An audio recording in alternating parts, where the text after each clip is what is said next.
Utaratibu uliopo ni huo kwamba viongozi wanatoa tamko lile la rasilimali na madeni na wanawasilisha kwa kamishna wa maadili, na kanuni zile za tamko la rasilimali, maslahi na madeni limeweka utaratibu kwamba kama mwananchi anataka kukagua mali za kiongozi, basi kuna masharti pale anatakiwa yafuate na kamishna wa maadili atamruhusu kwenda kukagua daftari lile la rasilimali, maslahi na madeni ya kiongozi husika.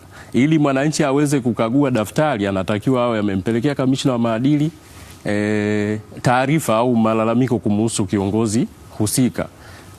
Kamishna wa maadili atapitia yale malalamiko aone kama ni ya msingi, yanahusiana na sheria ya maadili ya viongozi wa umma na kwamba yameletwa kwa nia njema.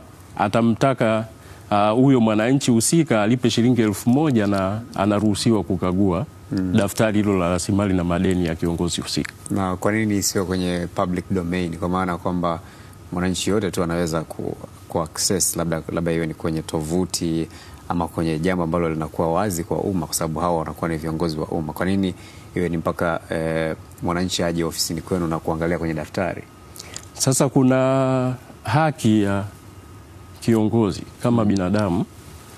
Ibara ya 16 inatoa haki ya kulinda faragha na usalama wa mali ya mtu, na imeandika hiyo ibara kwamba kama hiyo faragha na usalama unatakiwa kuingiliwa, basi kuna utaratibu wa kisheria unatakiwa ufuatwe. Ndio maana sheria imeweka hayo masharti kwamba kama unataka kujua mali ya mtu, basi ufuate huo utaratibu wa kisheria ili tusikiuke ile haki yake ambayo imetolewa kwa mujibu wa katiba.